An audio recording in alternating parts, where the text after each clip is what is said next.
We're here with longtime bench coach of the San Francisco Giants, number 3 world champions, and now you can catch him on NBC Sports Bay Area breaking down the Giants this year as we're at the All-Star break. Ron Wotus. Ron, what's going on? Just enjoying the break. First year that we haven't gone anywhere. We're just staying home. And you know what? I'm enjoying it. The 2 days we've had so far, it seemed like 3 or 4 days because I'm not on the move.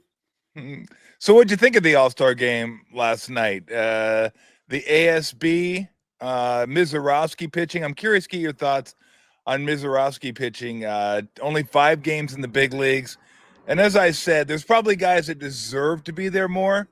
But let's not forget, this is a TV show and it's an exhibition. And I would like to put guys in there that people want to see, and he's worth the price of admission. As a baseball guy, what were your thoughts on it? Yeah, Tom, overall the night was great. I thought they did a great job, tribute to Hank Aaron and other things. Even the home run contest at the end, I thought that worked because nobody wants to see extra innings and be there for 4 hours in an all-star game. So I thought that worked. Yeah, the one that I have a difficult time with is Mizorowski, because being a coach, you know how much of a grind this game is. And, we had Rogers on our team that deserved all-star. So he gets snubbed, never been there. And the guy I wanted on was Wilmer Flores, 55 RBIs. He's got more RBIs than some of these guys. I see someone had 35 RBIs for the American League. And this guy carried us in the first half, and he gets snubbed to sell the sizzle. Now, I get it. It is entertainment. But, you played. You know the hours and how important it is to these guys. So, those 2 guys had a chance to be an all-star, and they took someone that had 5 games in the big league. So I wasn't Yeah, no, I totally get it. It's what's kind of what's right and the deserving aspect of it. And I get that as a former player. But I also get the fans aspect of it, because as a fan, you're going to ask me who I'd rather watch pitch, Tyler Rogers or Jacob Mizorowski. I mean, that's a no-brainer. I want to watch Mizorowski pitch. So it's really, to me, I'm kind of torn because I get the, striving to make one of those teams and putting in all the hours over the years. Totally get that. And I would say if it was for something, which I hated when it was for something, when it was for the home field in the World Series, it was awful. But we're not even playing for anything. So I was like, the exhibition, I don't mind the sizzle, but I totally get both sides of the story, because let's be honest, that Mizorowski dude could throw it, can he? Yeah, 101, 102. I mean, every pitch. He can. And I understand what you're saying. I get that totally. I guess I spent too many years in the minor leagues and coaching. I get it too. And feel for them. And it means a lot to these guys. And there's always people that are slighted or maybe deserving that don't make it. So it was a good game all in all. I enjoyed the event. Yeah, I thought it was fun. I mean, to me, baseball is still the only sport worth watching because it most closely resembles a regular season game. And by that, I mean, the pitcher-batter confrontation is still there. No one wants to get embarrassed out there. Pitchers don't want to give up runs. Batters don't want to get struck out. I'm not asking guys to go into walls to save the game or save a gap, or nobody wants anybody to get hurt in an all-star game. But basketball, they don't even care. They don't even try. Football, they cared so little they called it. They said, we're done with this charade. We're not going to risk it, guys getting hurt. Hockey goes to like 3-on-3 or cut, whatever they were doing this year. Baseball still has that. It's different, but I still like watching the best pitchers against the best batters. That to me still has some appeal. Well, you summed it up perfectly. That makes a lot of sense. I think if you're playing hockey or football, you don't want to. No one wants to get hurt in the game. This right. No. So you're not going to go 100% and hurt somebody. You might have a crazy guy out there once in a while. Pete Rose. We all see like that. No, you're right about baseball, and that's the difference in the sport. It's if you're hitting, it's you against the pitcher, or if you're in the field, either you make the play or you don't. It's really, really individualized. You can't make up for things, quote unquote hustle, right? You can in basketball and other sports that you're busting your tail and it can make a difference. So that's a great way to sum it up. Yeah. So what differences have you noticed this year with the Giants now that Buster Posey's running the show? Well, that's, it's night and day, really. First of all, the instant credibility and everyone being on board as soon as Buster is named the president of baseball ops. I mean, you know it yourself. If you're playing and you have a great player that's in charge, that he understands your job and you're going to be able to relate to him. And I think so. That's number one. Number two, I think not having analytics drive the bus is just as important. So you put those two things together, and it's really a complete flip because Buster uses the analytics like everybody does. I mean, you're still not to look at it, but it's a piece of the puzzle. But we've gone back to the way we played when we won championships, when Buster was here. That's what he knows. That's what he wanted to bring to the table. Base running is important. Fundamentals are important. The hitting aspect, it's not lift and separate. What's your launch angle? It's move runners. Let's get them in from third. Let's play baseball. So I think everybody on the field can identify with that a lot better than, me telling you, Tom, you can't play today because the matchup's awful. Even if you're one of our starters, we're going to go with someone that's 2 inches taller so we can handle the guy that's facing, right? I mean, come on, come on. I'll take care of him. So, that's it in a nutshell. I mean, we can go on forever, but isn't that because I mean, everyone uses analytics, and I just got through reading the Earl Weaver book. Earl Weaver was using analytics. They just didn't call it analytics back in the day. So this isn't anything that's new. It's just there's a lot more of it, and it's a lot more efficient because they can just run it through an algorithm and spit it out, and here's your lineups, and here's your best matchups that you have.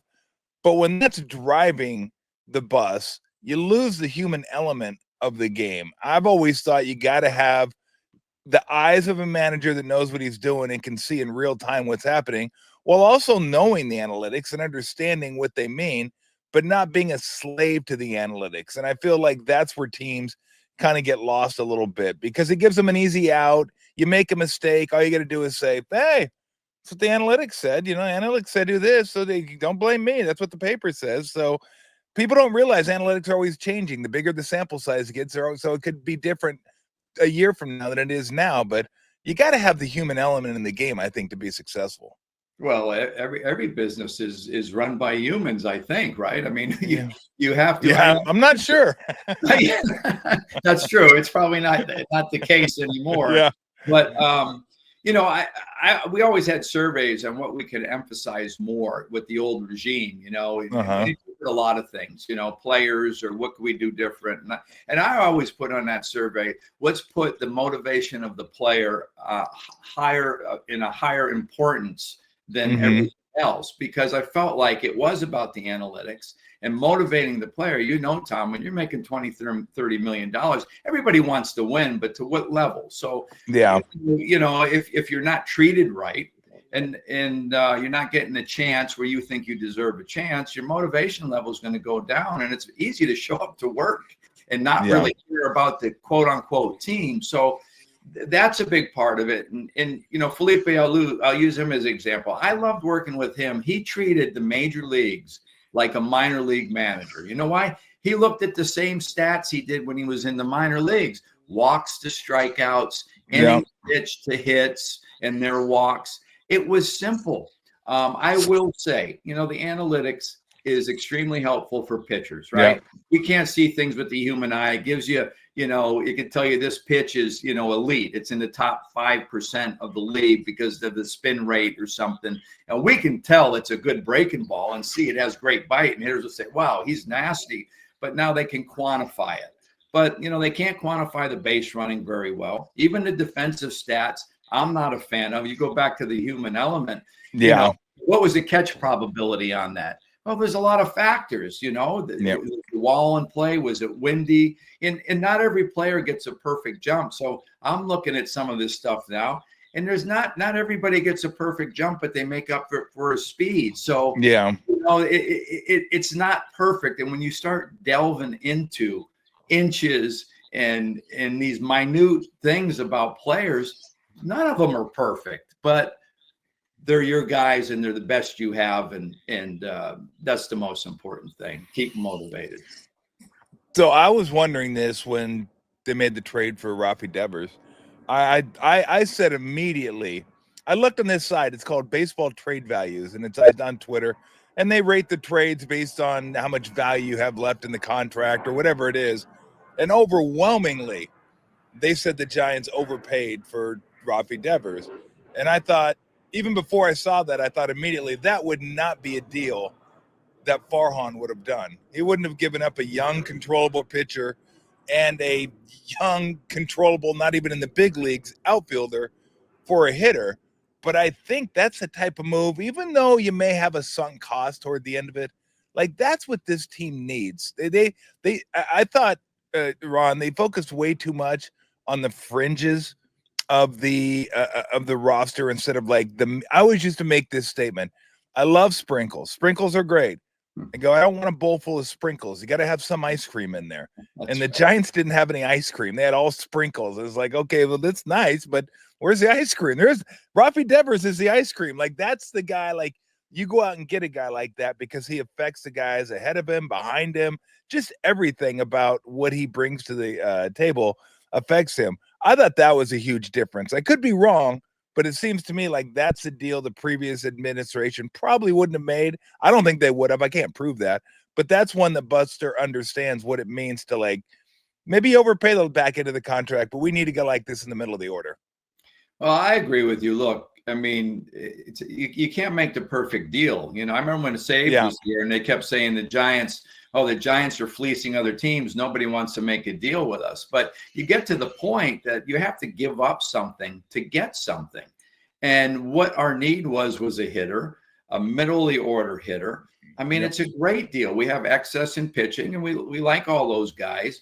But to your point, our need was an everyday guy, a force in the middle of that lineup. We felt with the pitching we have, we can do some good, but we need that guy. And how it's not that easy to get those guys. If you're willing, if you're able to get him in a trade, who cares if you give up too much? I mean, and the last thing I'll say is I'm in the business to win. I mean, every player, every fan, everybody wants to win. If you're just doing it financially by the books and you want to keep your controllable player for the future is now.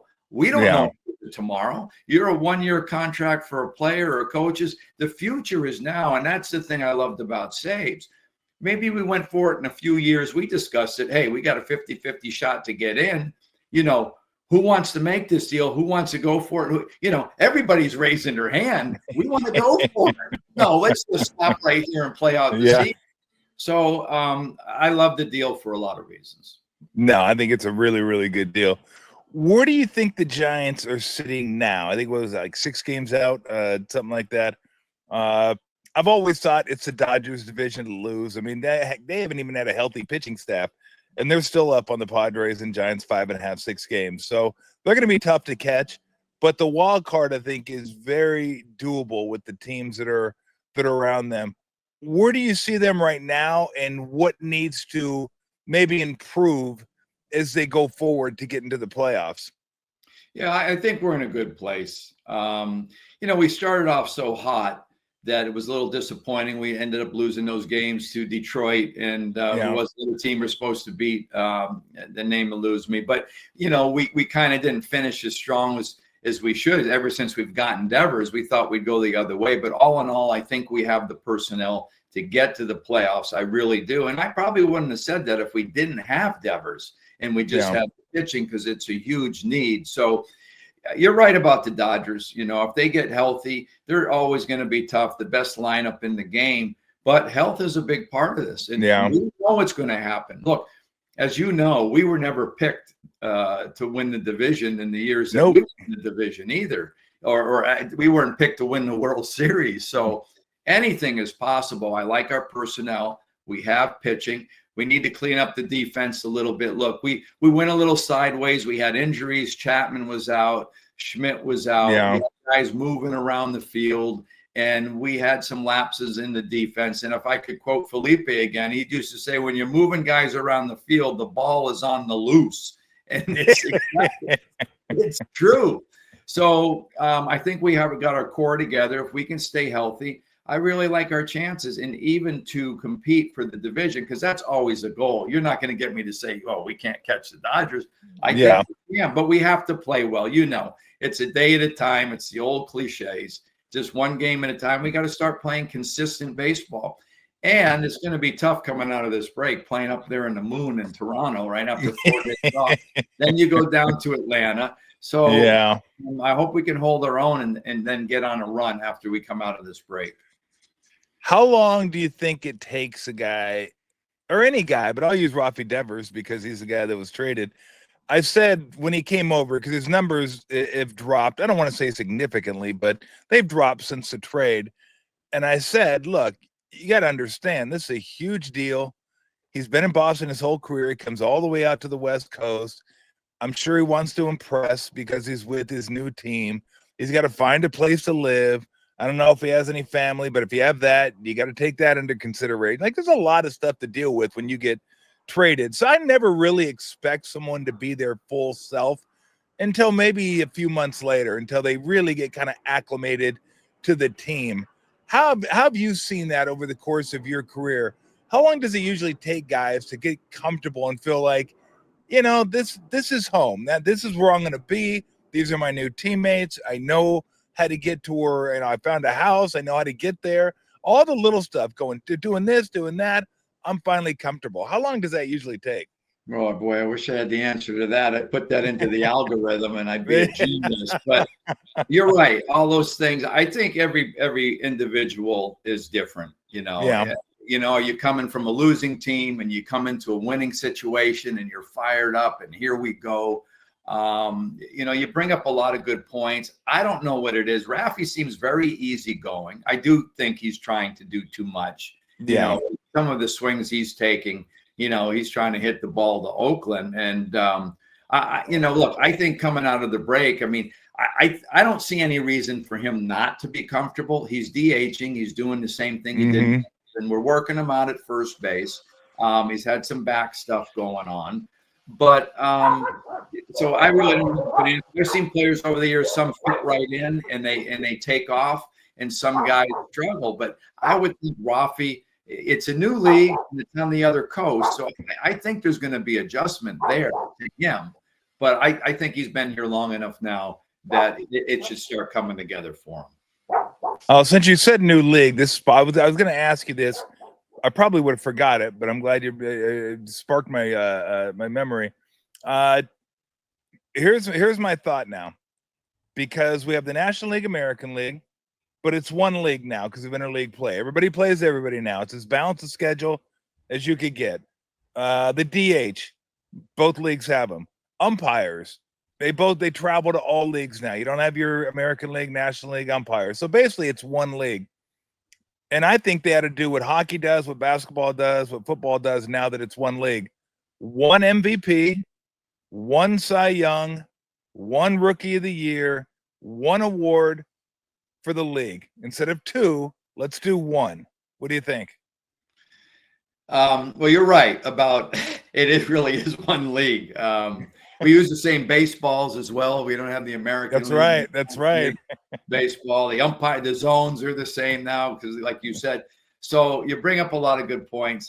I don't know. I think if it's an entertainment visit, just because you have the two leagues, you could still give one MVP in each league. Maybe it's good for more conversation about the greatest player in the National League and the American and then the All-Star game. So I'm fine with keeping it.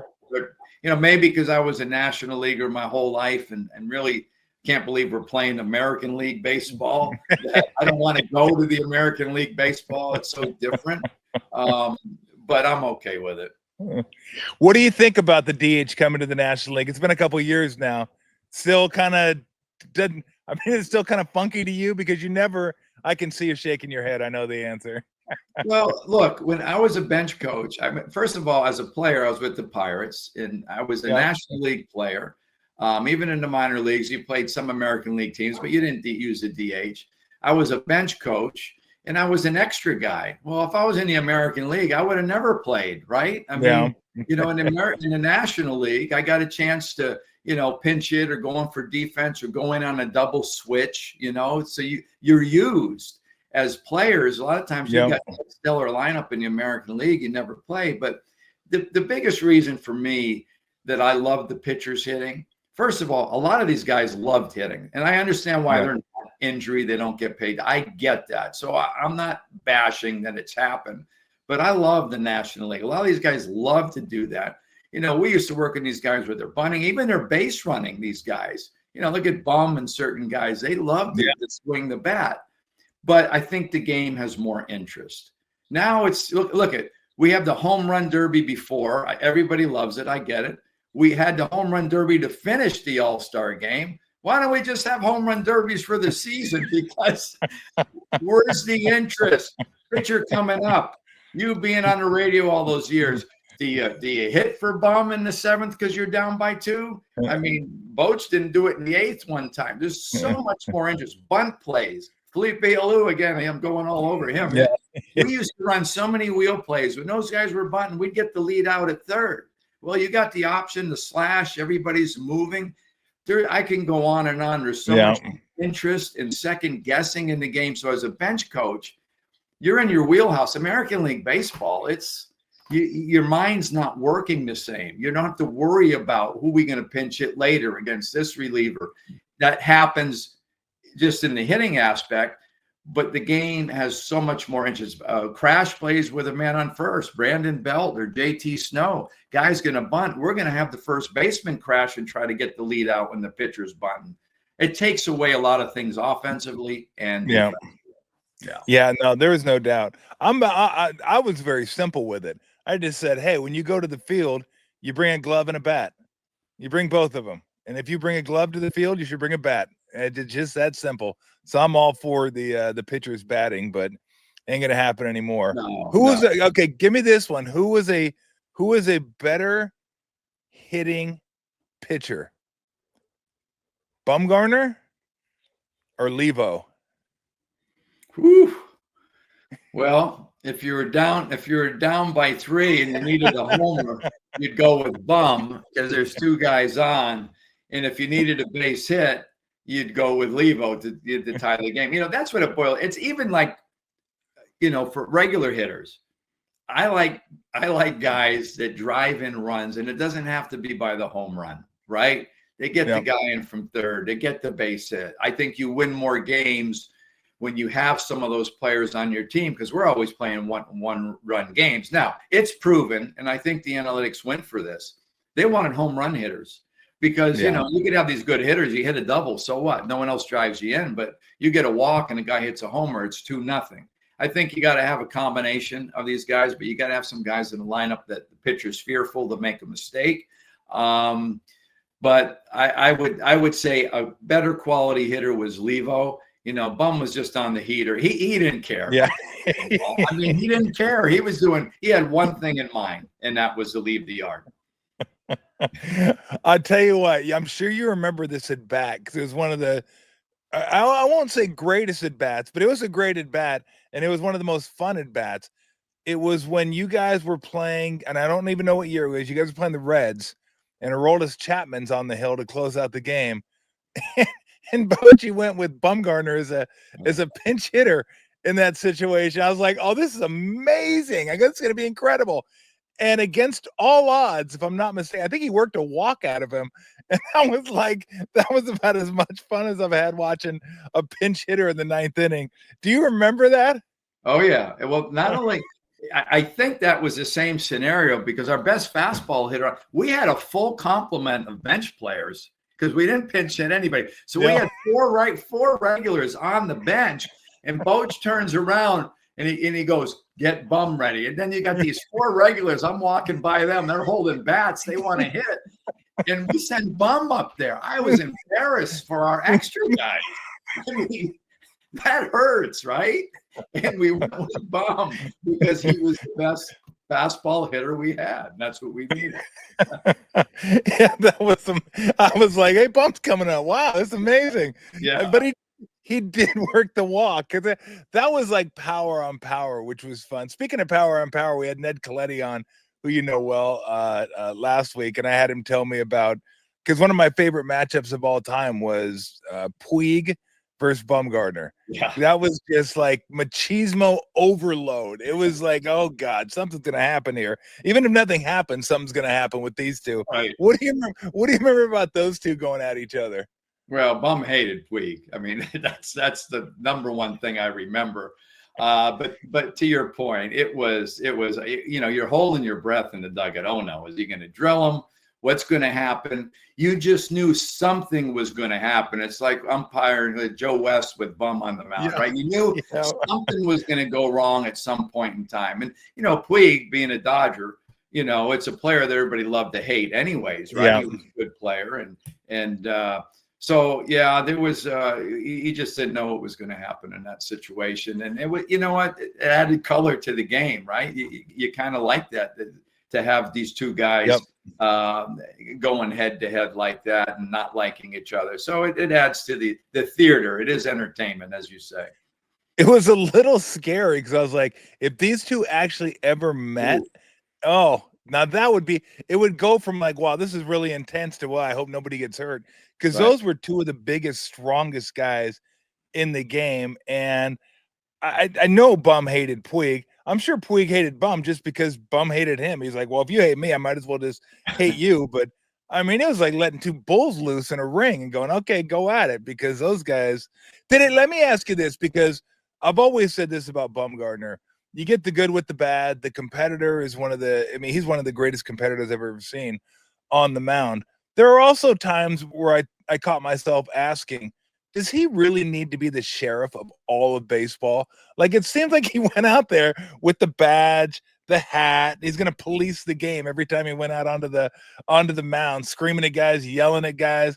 I didn't love that, but I also understood you didn't get the good part without that part of who he was, the competitive part.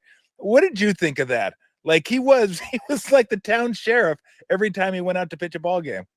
Yeah, look, it made us go. It really did. And him being that fierce competitor, I can tell you this, that the days that he pitched, you were ready to play as a position player. Oh, you weren't jogging after balls in the outfield, right? You weren't, you better be on your game. And I remember there was times, he loved Pablo at third. He loved him at third because, we played Tomlinson one time, and his next start, he told Bochy, he said, Bochy, if you're going to play Tomlinson and not Pablo, I'm not going to pitch. Stuff like that. He loved him at third. So that's who he was. He was like that in the clubhouse in a fun way, fun way. I get it. There was probably a couple times it's like, really, Bum? Come on. But he made us go, and we were all better every time he took the mound. I never really got a feel for, because Kane always seemed like very professional, and I always loved talking to him, just the way his mind worked and everything. And man, he had to deal with more low run scoring games, low output games than any giant pitcher should ever have to deal with. What was Lincecum like on game day?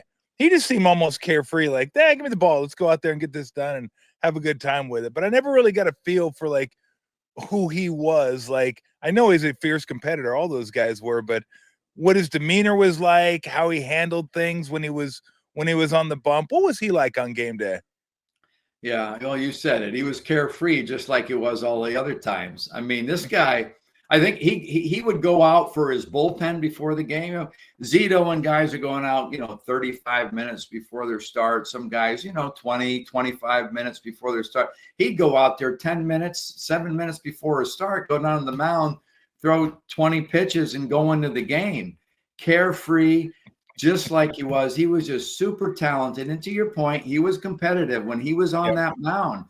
But a laid back, guy from Washington, he was definitely the freak. And that's a perfect nickname for him, because he was carefree, and same guy. You didn't see any pressure. You didn't see any of that with him. Now, Rags may have, being around the bullpen and all that. He may have a lot more to give you than I do.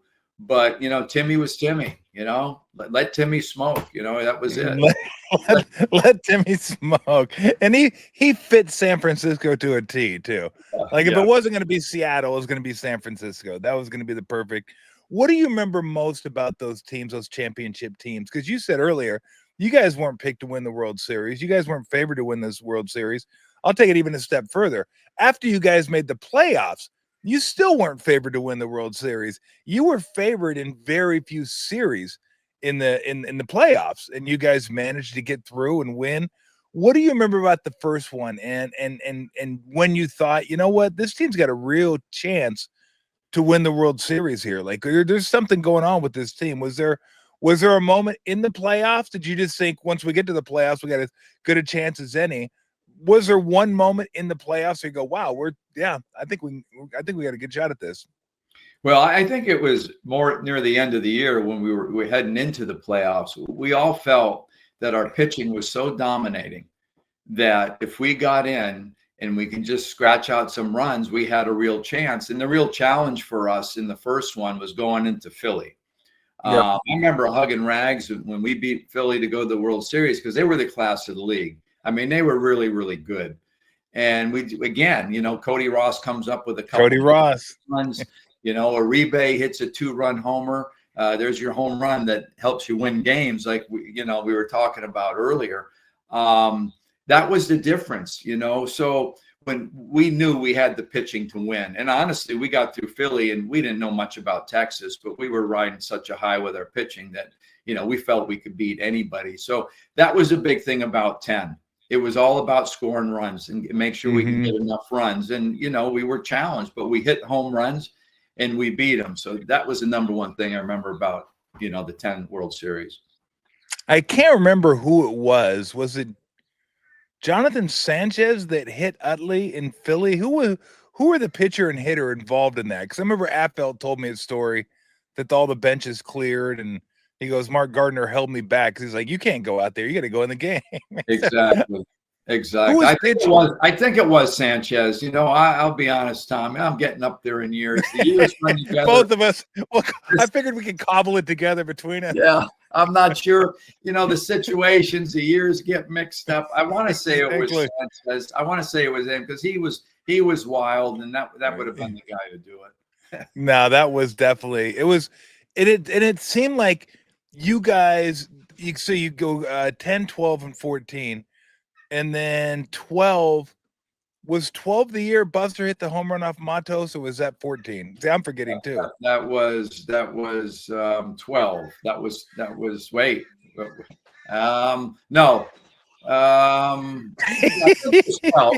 I think it was 12, but if all your listeners, if I have it wrong, I'm going to look like an idiot. I should know it too. I just remember the home run off Matos, but I remember how dumb the playoff format was. You're the Reds, you're the higher seed, you got to play the first two on the road, which made no sense whatsoever. Right. They come here and win 2. Cueto gets hurt. They go back home only needing to win 1. And now I remember the story from that was, the Hunter Pence speech, throwing the sunflower seeds up and getting everybody going and winning the game.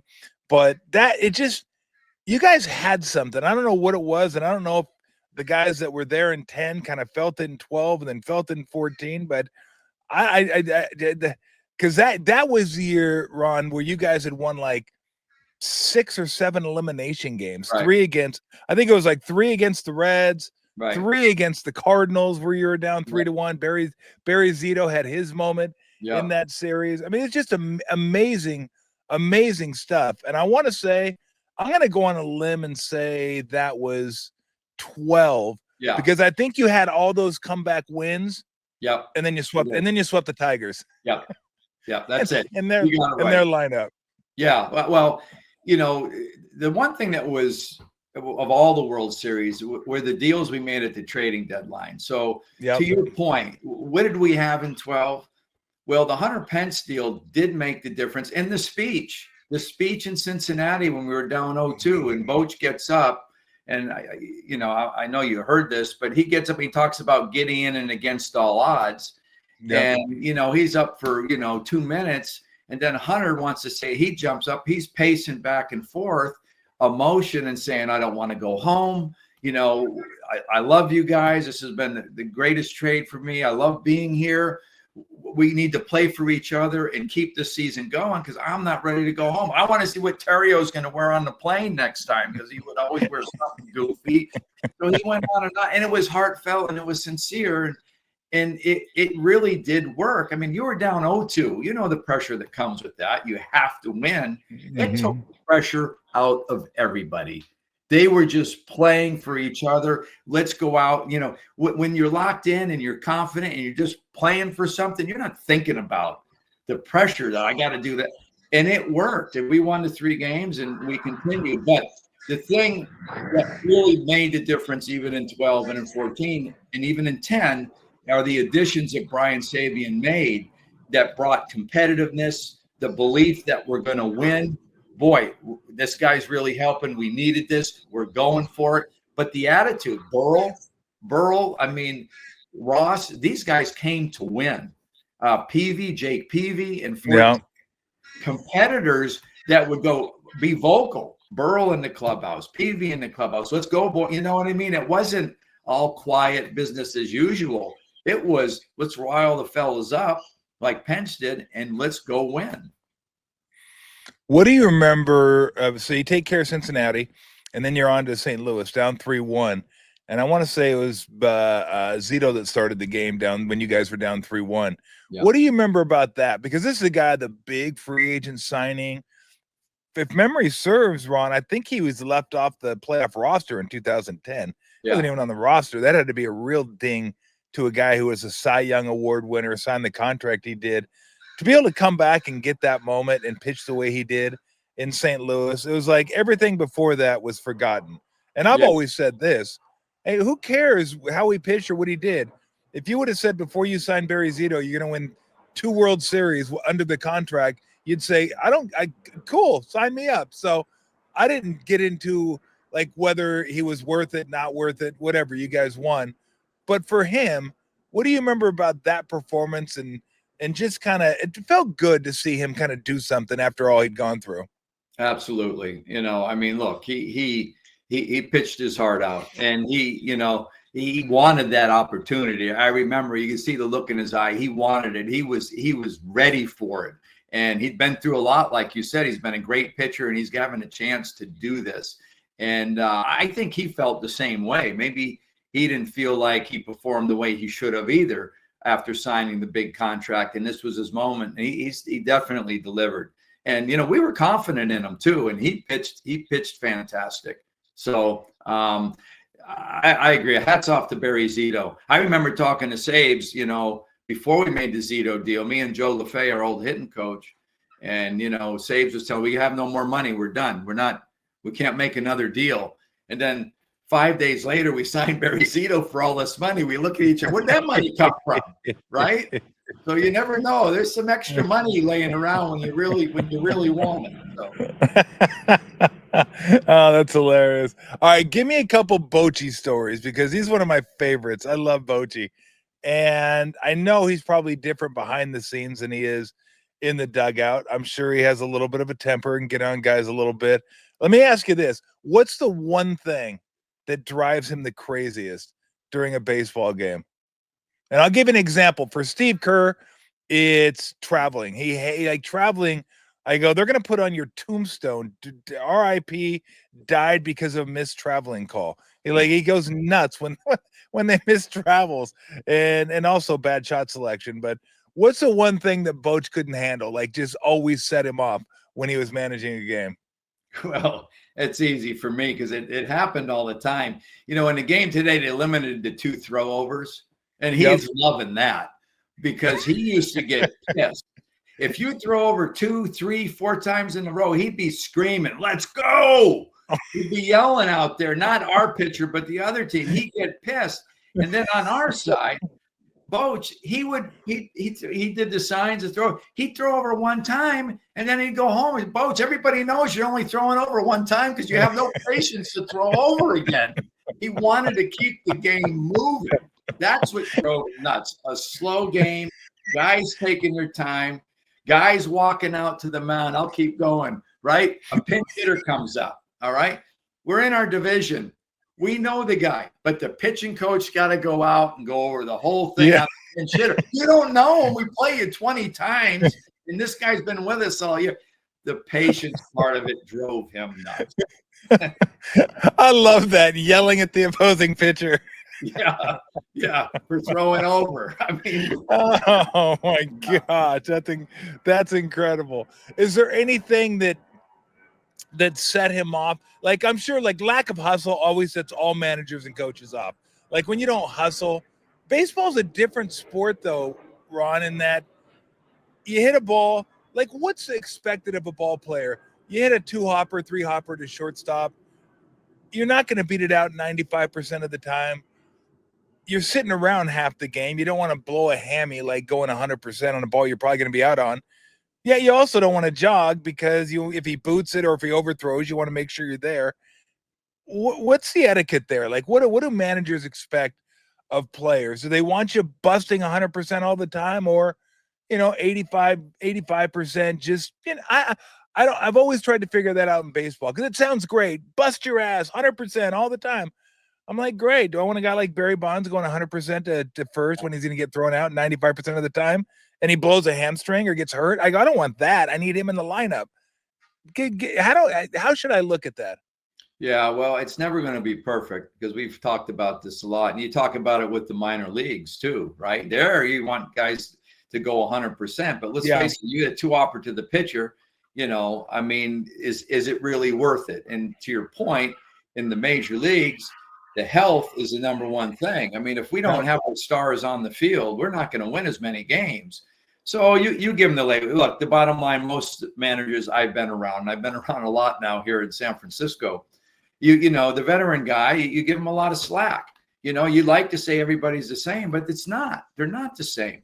Rookies, young players, you expect them to hustle. You do, and I think every coach and every manager is more apt to get on a young player than they are someone that's earned the right to go about it the way he wants. Now, you love for your stars to hustle. And I think when you're trying to land stars and get them on your club, you want the guy that's going to make everybody around him better because of the way he goes about it, right? And you hear that about Freddie Freeman. He busts his tail. I mean, he makes so everybody falls in line. Him and Mookie Betts, they all hustle. So if you're a young guy or someone that's been in the league 6 years, you're not going to get away with it. Plus, I think, managers would love for the players on the field to take care of that type of stuff. So it's important to get the right veterans, in my mind, and the right leadership on the field. Managers got to be a leader, but it's not. Nobody can take anybody out for hustling, right? You see that happen once or twice. It blows up in the manager's face. So it's not a perfect scenario, but I think in the minor leagues we need to expect these guys to play hard and run hard, and in the major leagues it is what it is. Now, don't get me wrong. We're not saying just jog down there. You get veterans too. You'll talk to them, right? Hey, we need better effort than that. I think your point, 75, 80%, just get down to first base, right? Don't pull a muscle, hit one back to the pitcher. Just give us an honest effort. That's all everybody's asking. Yeah, no, I agree. Okay, let me see if these two things drive you as nutty as me. I wish this drives me nuts. Between every batter, they take the laminated card out of their back pocket and look at it and see where they're supposed to be. I'm like, fucking learn the game. Like, do you watch the game at all? Like, I feel like we're not asking these kids, the new generations of players, to learn the game, to try to cultivate any type of instinct whatsoever. It's just like, look, you just go out there. We'll tell you where to stand, where to sit, where to bat, where to do. I hate that. I hate the card. I hate the stupid laminated card. And then they take one step over to the right, put it back in their back pocket. Are these kids like learning the game at all? Or it's like, it's like, I know you can handle it, but I need to learn this kind of stuff so I can see things with my eyes. It drives me nuts. Yeah, well, it drives me nuts too, because I never used the cards, and all the other teams were using them, and I was in charge of the defense, and I didn't use them just because of the reason you're saying is I would go to each individual infielder with the defensive sheet that I have, and I'd go through it. Craw would get tired because I'd go every game, because every starting pitcher is different, how we're going to defense them. And, I would leave the card with Craw, and I'd come back a half hour later. He goes, I got it. And I says, well, do you know so-and-so? And he'd read each guy. He'd go through the whole lineup, shade pull, this guy straight, this guy shade up. And he had the things memorized. But the thing I told all of them was, want you to use your instincts. We're starting here, but I wanted to stay in eye contact with the defense. Because when you have the cards, you can't get a hold of them. I may see a guy, pulling the ball, and I have a younger player, and it's wrong on the card, or it's not that the pitcher's not locating. So I would move them. I would move guys. I was very active in moving players because I'm seeing something. And if they wanted to move, they had the ability to do that. So I wanted them using the instincts, and the card has taken away the player's instincts, to your point. That's why I don't like them in the minor leagues. I talked to the guys about anticipating, reading the swing. That's the way we did it. Once you give them these cards, it's been going on for 10 years now. Guys, they go to that spot and they sit. To your point, it's not helping the player play defense and get more balls by giving them the card. Now, so we looked at all the information. I have the card on the bench, but I want them to read the swing and use their instincts in the game. And I'll tell you this. I'll tell you how bad it's gotten. The league, I'm upset with the league because in AAA, they play with different rules a little bit, obviously, than the major. It's a testing ground, right? Well, in the minor leagues, there's only 2 pitch comms, pitcher and catcher. And the defense does not know what pitch is coming. The lower levels, they do. They use the signs, so they know. So I called, I won't give you his name, the guys that are in the league, and I said, look, I said, how come there's only 2 pitch comms in AAA? I said, I'm trying to teach these guys to anticipate, to cheat on the pitch. Because if you're at second base and you're playing straight up for the fastball, you see a slow breaking ball to a big pull lefty, you're moving. You're in the step and you're anticipating. These guys don't even know what pitch is coming.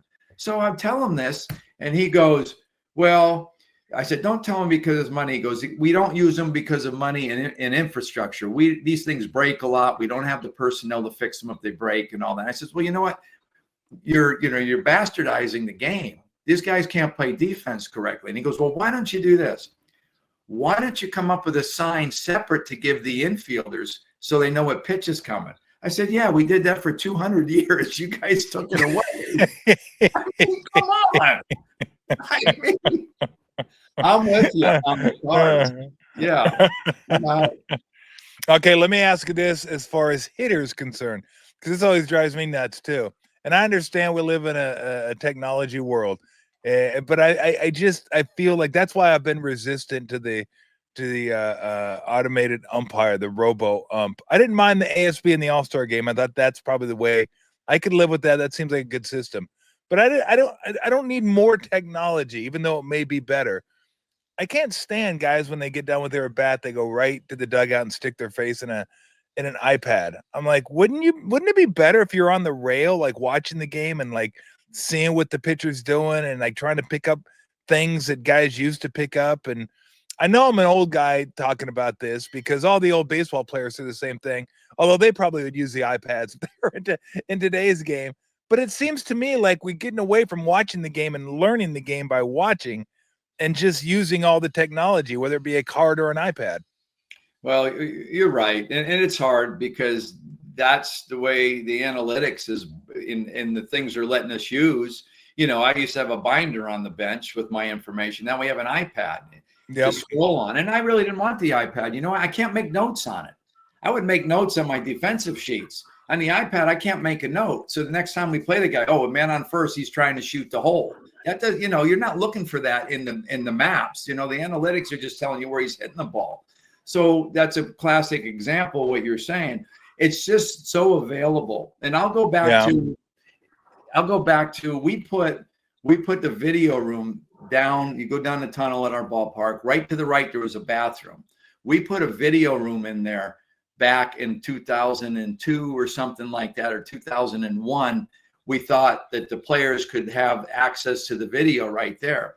Well, what, you know, and see their at bat. So we've created a little bit of that, but we had it there for 3 months and then we ripped it out of there because we thought guys would use it in a positive way. They were going down on a strike 3 call and they'll say that they see it was outside. They run back to the dugout and scream at the umpire. Everybody was using it to see how they got screwed. And it was like, what are we doing?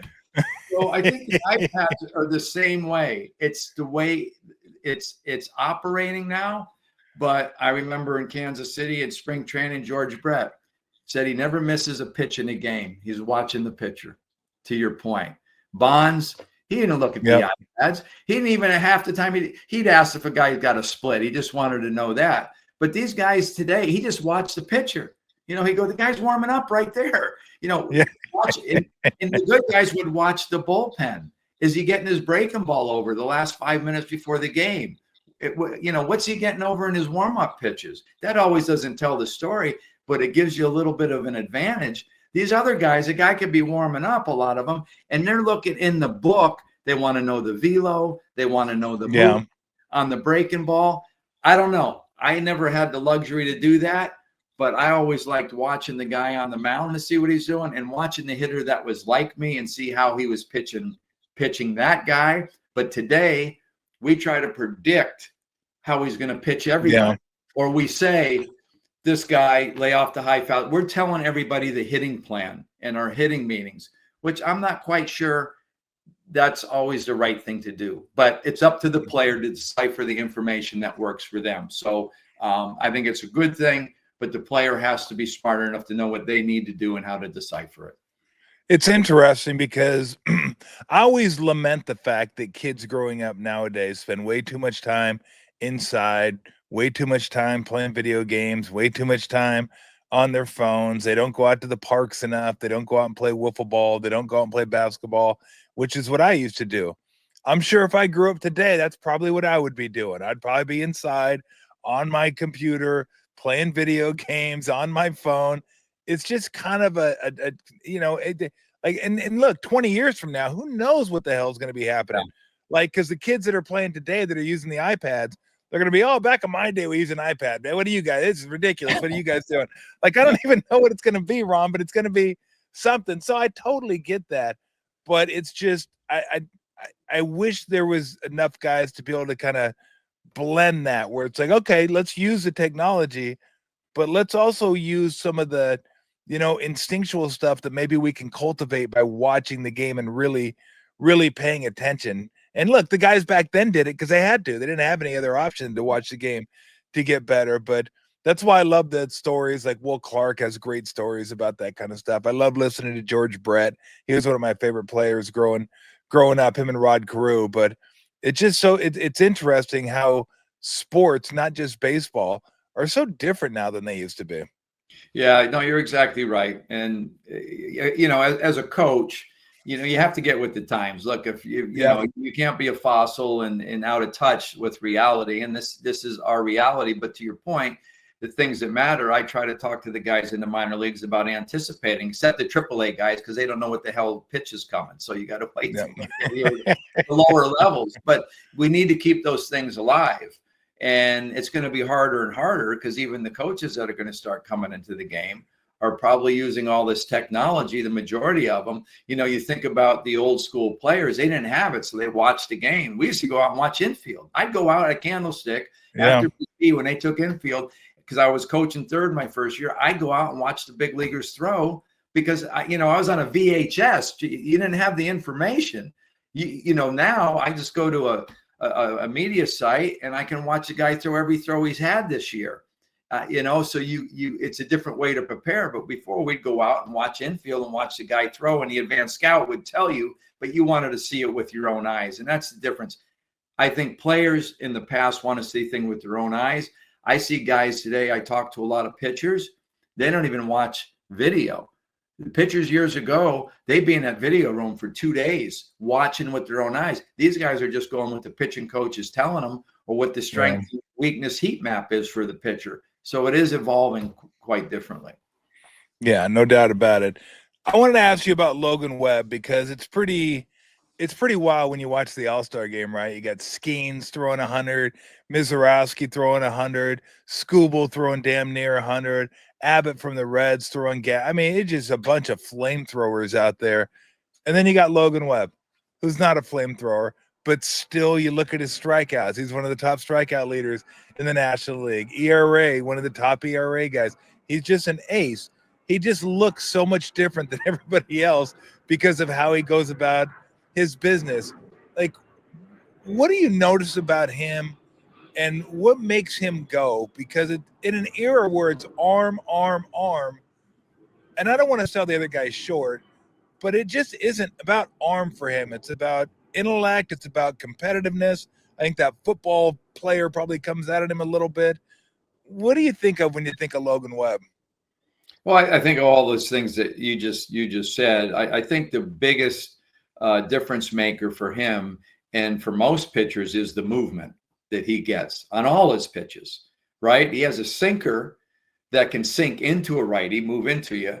He could backdoor it so it nicks the outside corner to a righty. He can sink it for a ball to a lefty and come back and hit the inside corner.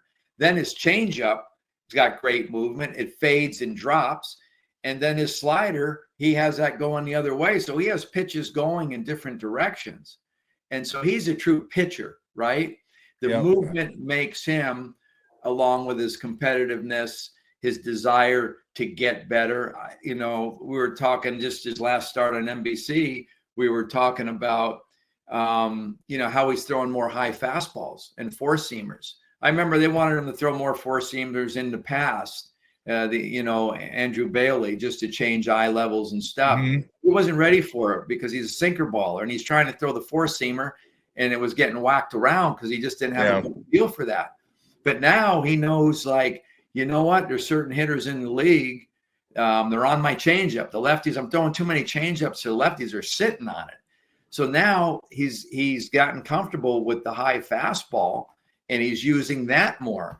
And he watches the video and he knows what guys do to him. And now he wants to adjust to them. And not all great pitchers do that. And I think the guys with the heavy velo, I mean, they're just trying to throw the thing over the plate, right? They're using the high fastball. Yeah. Not many can locate it. So I think Webby's movement is a difference maker for him, along with the person. And I think any hitter will tell you, look at Randy Rodriguez, gave up the home run yesterday, right? He couldn't get the slider over. Straight fastball, 97 or whatever it was, and it's in the seat because it's straight.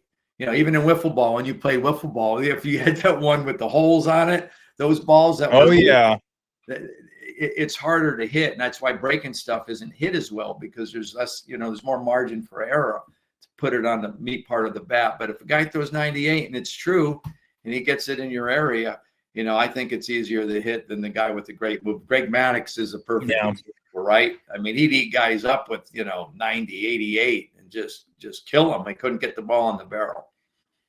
I had an incredible screwball in wiffle ball. Oh, start at your eyes and go down to your ankles. It was an unhittable pitch.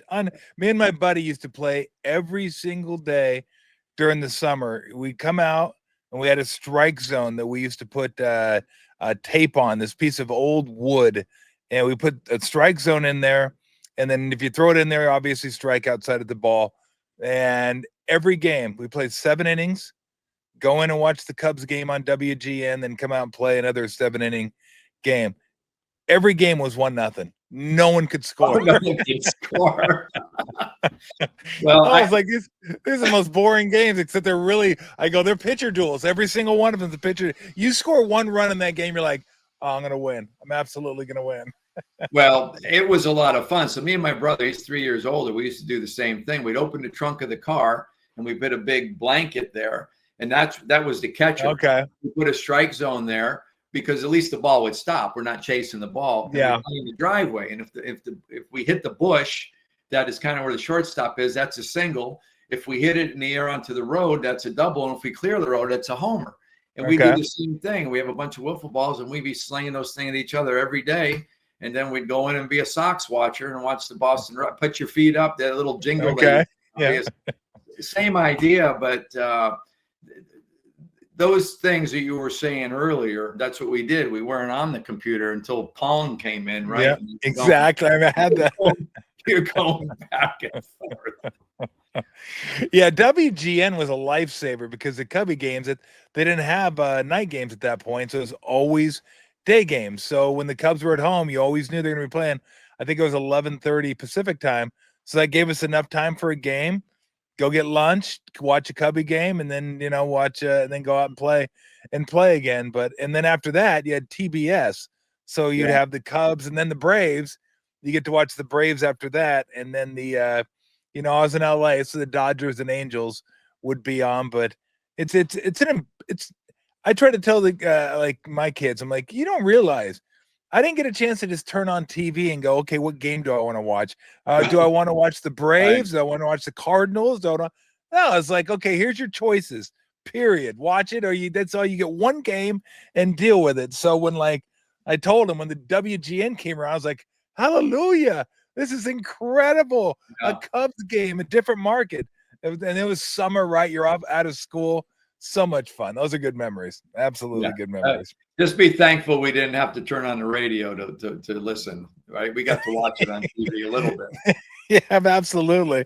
Okay, real quick. I think Webb and Ray are as good as it gets. Not just in the National League, but probably in the league. Like, I'd have to think who has a better 1-2, and if they do, it's not by much. Maybe the Tigers, possibly with Scooble up top, but that is like, if you can get to the playoffs, that's definitely a top of the rotation you can win with in the playoffs. Because Robbie Ray, this is like the Robbie Ray kind of Seattle. Like we're looking and watching, like that's what they wanted. That 1-2 punch is something. Yeah, it really is. Robbie's had a tremendous year. Again, he's throwing a change up, another pitch too, because he was basically fastball slider, right? He's throwing more knuckle curve balls on occasion. So he continues to get better. You're right. And the guy who's really coming to his own too is Landon Roop. He's more comfortable with the changeup. It's kind of the same idea as Webby. He's got a great sinker that he could use to righties and lefties. He can go in, he can go away. He has movement. The changeup's really giving left-handed hitters fits. He's throwing it against some righties. That's like Webby. It dies. And he's got a plus breaking ball with great bite on it. So he's coming into his own, pitching very, very well. The only concern for me is, innings and can he hold up? He's never been through it. And, that can be tough for a young pitcher making every start during the course of the season. So we'll see how he fares down the stretch. So, of course, Birdie and Verlander deserves better fate, a little bit like Kane. He has not pitched. He deserves to have a few wins. It's like when Kane wasn't getting that support you mentioned. Couldn't get a win, and I feel like he's in the same boat. So, we have the group, and I think we have the position players, and I think we play good enough defense to get this thing done. What are you seeing from Jung-Hoo Lee? It's kind of hard because last year completely set him back with the injury, but I thought he would be. I don't know. I shouldn't even. I don't know what I expected, Ron. Maybe I expected a little bit better hitter, a little higher average, but he's still so, it's still so young into his contract. But what do you see from him? Is there something you see when he struggles versus when he doesn't? And long term, what do you see from him? Well, I'm with you. The thing I loved about Jung-Hoo was his bat to ball skills. Yeah. Great hand-eye coordination. Of course, he can run. I like him in center.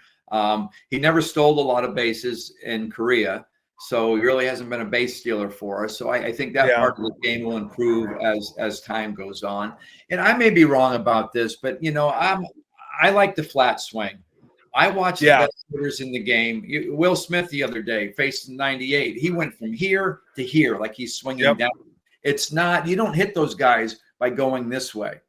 So for me, for Jung-Hoo, I think he needs to stay more in the middle of the field. It looks like he tries to pull too often, and he's got the bat path going this way, and it's a pull. If you're facing a lefty, right, you're going to get sliders away. They're not going to throw you 3 fastballs. And so you should be thinking, left center field. So look, The hitting guys are very, very good. We have 3 of them. They're down there with him every day. So it's not as simple as me saying, stay in the middle of the field. I'm sure they're on him. I think a flatter swing plays. You watch the best hitters in this league. One, most of them hit the ball to the opposite field. And 2, they're flatter to the ball. They're not all going this way. Not if they're hitting for average and they're good hitters, like the guys you mentioned, like George Brett, Pete Rose, Rod Carew, guys with league win. It's just, you just can't get that high fastball. And I see great swings every day and they're underneath the ball. You usually are when you miss a pitch. You're not over. But that difference of going here or here squares the ball up for me. Yeah, because I think if he's hitting the ball well, that's their best lineup with him at the top of the order. And then it kind of flows from there. But, Brett and Carew, that's how I used to bat when I was in Little League, where I had the bat just kind of, almost sitting on my shoulder, but square, and then just pop. I used to love Carew. Carew would just, it looked like he was barely holding the bat and then just boop, boop, boop. It was like a little magic wand. And being an Angel fan and living down in Southern California, we got all the Angel games. So watching him hit was still that was such a highlight for me, being able to watch one of the greatest hitters of all time do his thing. But him and Brett had more power than Carew, but it was similar. He'd lean back and that bat was back and then just short to the hitting area. There wasn't a lot of twitching going on or anything. So I agree with you, but that's not the way, obviously, they teach it anymore. They want you coming up, but seems to me like a path that stays in the strike zone longer would be better. But what do I know? Well, I think you know a lot. You've watched a lot of sports.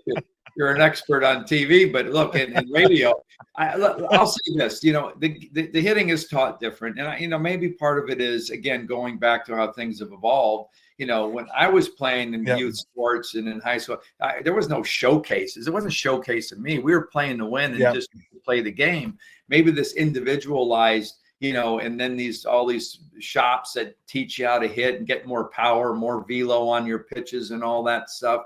It's changed the way they hit. I could tell you this, when I was in the big leagues or the minor leagues and watched George Brett hit, these guys you mentioned, I had Bill Madlock, right, in Pittsburgh. Madlock, yeah.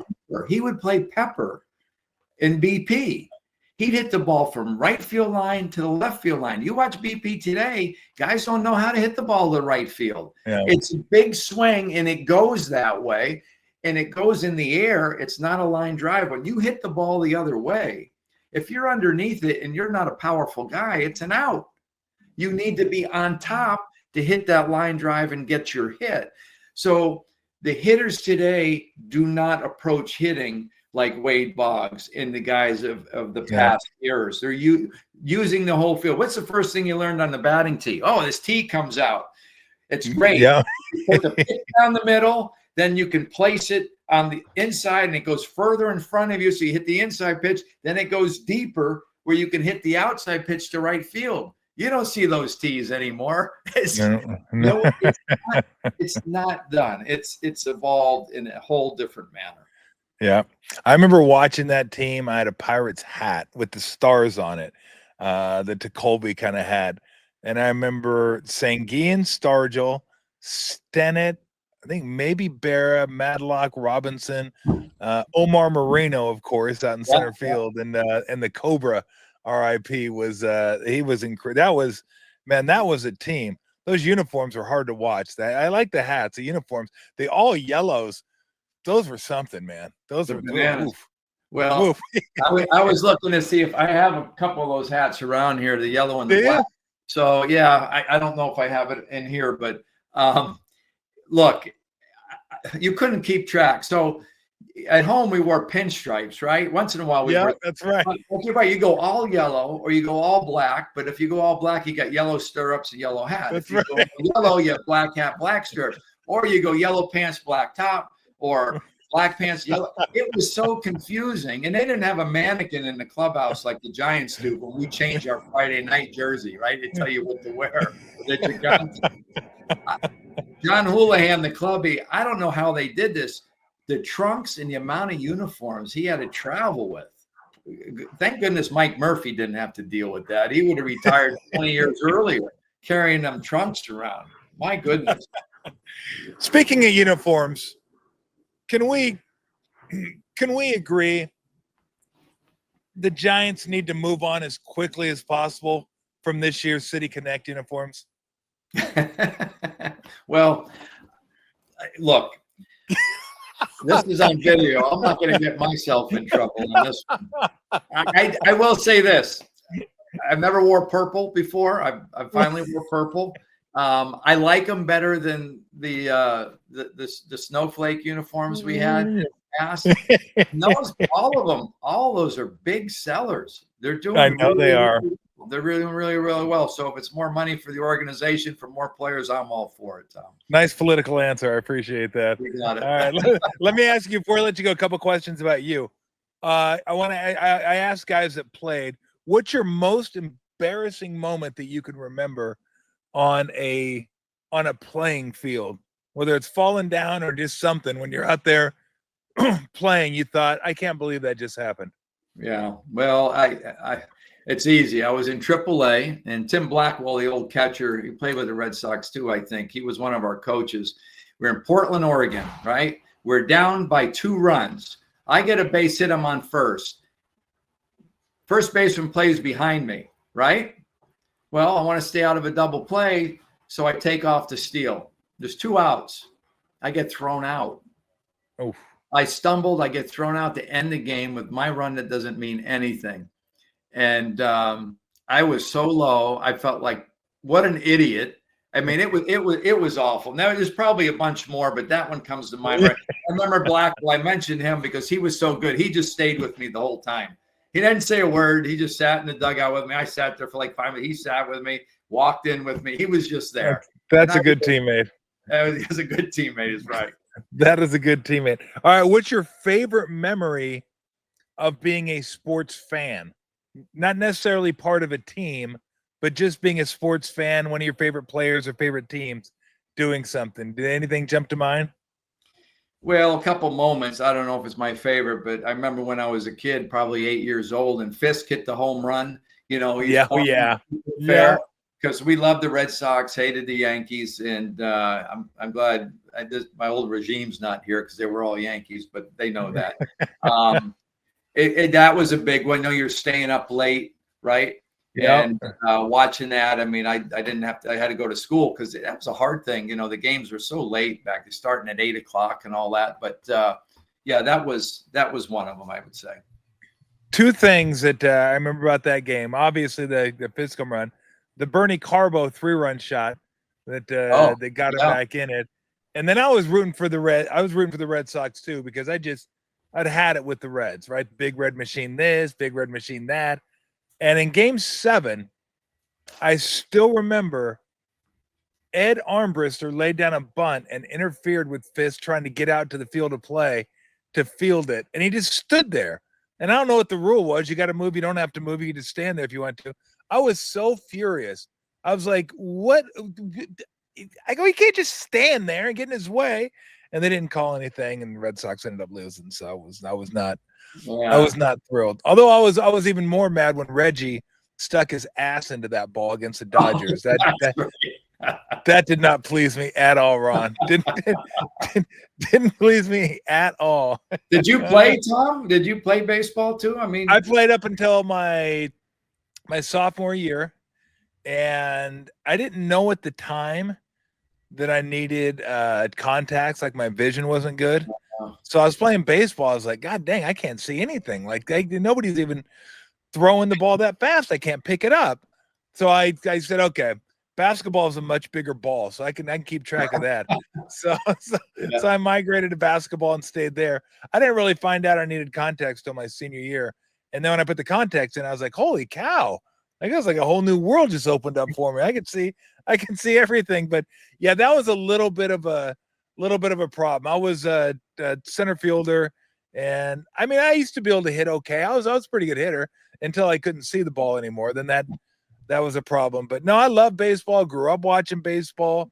Still love watching baseball. Like, to me, it's very cyclical, Ron. It's like, football season starts, right? You watch football until football ends. Basketball starts. I'm calling the games for the Warriors, so obviously I'm paying attention there. But it's still football. Then it's basketball. Then it's baseball, and you follow baseball through the playoffs, and then you go to football, and you start it kind of all over again. So it's always been those three for me. And hockey, I love too. But yeah, I mean, I love the. I will say this: the one thing the All-Star game did right. They did a lot of things right. I shouldn't say that. I did like the home run derby at the end. That was cool, and it was a fun game to watch. They went back to their home uniforms. They didn't wear the stupid AL, NL uniforms that are just grotesque. That's what we want. Like when I watch old baseball games, they're all wearing their home uniforms, representing their home team, and that's the way it should be. Yeah, I agree with that 100%. I'm sorry about the eyes, because that's the first thing we do. We better get that guy's eyes checked. Too many swings and misses. So you got cheated. Who knows where you've been? Maybe you've been hitting home runs in the big league. Who knows? All right, last one. I like to ask everybody this. What's the one meal that your mom used to make that you couldn't wait to get to the dinner table for? Well, that's easy too. So Wotus is Polish, and my mom's Italian. Her last name's Simone, Giovanna Simone. And so she made spaghetti, and she'd put lamb in it, she'd put pork in it, Italian sausage, and it was a red sauce. And that's the one. I have the recipe. I make it myself, and I love it. Nice. You know, you have Ned Coletti on. I'm so excited because I'm going to be one of the coaches with Ned for the WBC. I'm going to be the bench coach for Italy. And, I'm trying to get Yaz. His mom is Italian too. His mom's Italian. So if he does join us, the Italian team's going to have Wotus and Yastrzemski on the back of the uniform. And I don't know what people are going to think. The Italians are going, what are these guys doing here? It's the Polish. They're lost again. That's what they're going to be saying. That's going to be amazing. Tell you what, that WBC, if people you haven't watched it yet, it really is fun to watch. And I think at some point it's going to keep growing. The only thing it was missing was the American pitchers. Like, I think we got to get to the point where Major League Baseball takes the WBC seriously enough where it's like the teams are okay allowing their guys to go pitch, and the guys are okay, because that's really what makes it go. Like Ohtani versus Trout to end it last time, you couldn't have scripted anything any better than that. But to really bump it to the next level, we need all the guys who are like the top 5-10 guys to play. And if it means something to them, then I think people will start to really gain interest in it. It could be amazing if everybody played. Yeah, you're right. But it's going to be difficult to do because, most players, the timing of it is tough. You got to ramp up. You have to ramp up. The end of the year probably wouldn't have the same, appeal either if people did it at the end. But that's the only way I think you're going to be able to do it. Then you have to wait to the end of the World Series, and maybe you don't. I don't know. But I think that's the only way you're going to do it, because players, pitchers aren't going to ramp up to that level so quickly. And, a lot of guys have been set back, a little bit because of that, especially if they play all the way to the end. So it's a great event, to your point. I don't know how they'll be able to accomplish it, though. Who's the furry friend? I see the nose down there. Oh, come here, McConnell. Come here. Let's see. Oh, yeah. McConnell. Hey. Oh, yeah. He's like, nah, I'm good. He goes, I don't want to be a part of that dumb show. Okay. Yeah, he's 5 years old. He's 5 years old. Nice. Yeah. He's a COVID dog. We got him a COVID. I was at home. I'm like, wow, the weather in California in February and March and April, this is unbelievable. I almost put a pool in my backyard. Did you? We got a dog. It was like, I got rid of my car. I got a truck, and then I retired the next year. I go, wow, this is great. This is living. You thought you retired. You didn't quite retire, did you? You're exactly right. I never, just for the record, I never was planning to leave the sport. Just the everyday coaching gig is that. I mean, that's what everybody says, right? When they're in sports, you'd like to stay in it because that's what you've loved since the time you were a little boy growing up. I mean, you love sports, so you'd like to stay involved in it. And I think, and I don't know if you agree with me, we're probably about the same age. I might be a little older than you are, but you feel like you need to do something. You can't just sit around and do nothing and go hang out in your backyard and go for a walk and then come home and watch Sally, Jesse, Raphael. If that's even, I don't even know what shows are on in the afternoon. Like, you got to keep yourself busy, right? Yeah, look, the pace that we have, I mean, since high school, the grind and how you work and how you go about it. I can't sit home in the afternoon and watch TV, unless it's a sporting event. I mean, I'm not going to do that. Yeah. And, even golfing, I couldn't go golf 4 or 5 times a week because I just don't get enough satisfaction from it. So I'm with you. I've always wanted to stay in the game. How long it happens, I don't know. But we do love the quiet time, right? Like to go somewhere as quiet because you're in such a grind, but you just don't want that to be forever, right? Yeah. You want the small doses of it to rejuvenate. Yeah. No doubt about it. Hey, real quick, but when you go into that room, I see you got the World Series trophy over your right shoulder there. Yeah. How often do you just kind of stop and look at that and think like what that represents? Because obviously life goes on, you get moving, you get doing stuff. But do you ever like take time to like just look at that and go, God, we did that. Not only do we do that, we did that 3 times. Well, I shake my head that we did it 3 times. It's just unbelievable. Winning is so fleeting, right? I mean, yeah. You could make the best decision or whatever, guy bloops the ball in and you lose a World Series, but to have everything go right 3 times, I do shake my head. But the thing I love about my room the most is all the pictures I have too. I have everything in here. I have, all these pictures of moments that make me smile. Moments that make me smile. Of course, I have, the wine and stuff, but the stuff that makes me smile. So I'll sit down here and have wine with friends, and this is my place. I do go down memory lane. Absolutely. Most of this stuff isn't sports related. It's other things. But I guess I'm looking now. I guess half of it is sports related. Have you ever got to look at Woody's shed? Oh yeah. That's a house. You're right. It is a house. It's like almost 5,000 square feet. I was worried he's gonna. He was taking us through a tour of that. He was showing us everything. I was like, you're gonna get like 2 miles in walking around this house. Who calls this a shed? Like he has more stuff than a museum, Ron.